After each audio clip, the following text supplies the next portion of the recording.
So Ben, what we'll do is we will pre-assemble all the screws for you already in the belt.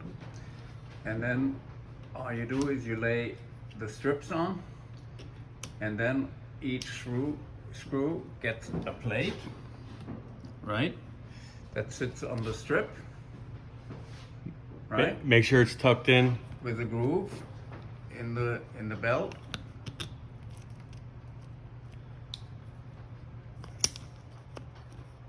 And that one we'll do after. Right, then we'll do that after.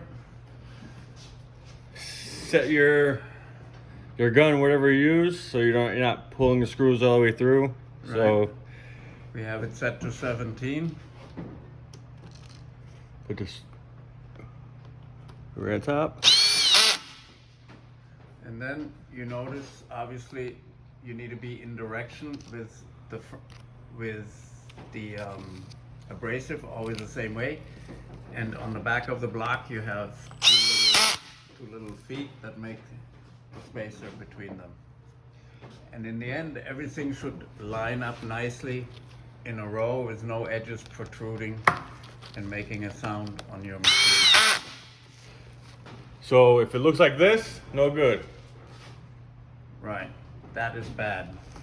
So you turn it, You it'll turn sit it right until in. it clicks right in, because these have the holes here that you see here.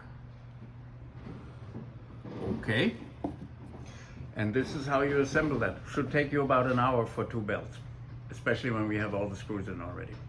If you get used to